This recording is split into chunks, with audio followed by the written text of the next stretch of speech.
بسم اللہ الرحمن الرحیم الدعاء بین الاذان والاقامت لا ترد۔ اذان جب ہو جائے، جماعت کھڑی ہونے تک یہ 10 سے 12 سے 14 منٹ کا جو وقفہ ہے، حدیث میں آتا ہے جو دعا کرتا ہے اس کی دعا رد نہیں ہوتی۔ میرے بھائیوں، باتیں کرنے کی بجائے دعائیں کیا کرو، نوافل پڑھو۔ بین کل اذانین صلاۃ، اذان اور تکبیر کے درمیان بھی نماز ہے، قرآن پڑھ لیا کرو۔ دوسرا وقت جمعے کی عصر سے لے کر مغرب تک ایسا سہانا وقت ہے، جو بھی دعا کرو گے رد نہیں ہوگی، اس وقت کو استعمال کیا کرو۔ ایسے لوگ دنیا سے چلے گئے جو عصر کی نماز پڑھ کے جمعے کے دن دروازہ بند کر لیتے، نہ کہیں جاتے نہ کہیں کسی کو آنے دیتے، کہتے آج بس درود پڑھنا ہے اور آج بس دعائیں کرنی ہے، کوئی ہمارے گھر نہ آئے۔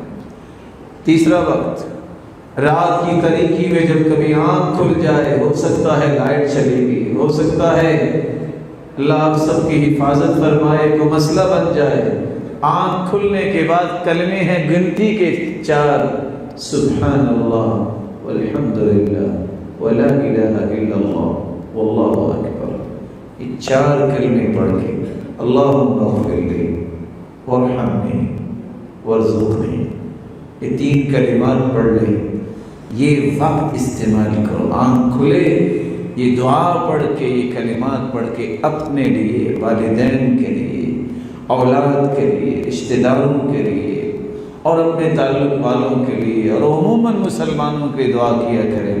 اللہم اکشف الغم عن هذه الامہ، اللہ یہ بیماریوں کی مصیبت امت سے دور فرما۔ جو پریشانی کے عالم میں زندگی گزارے، اللہ ان کی پریشانیوں کو دور فرما۔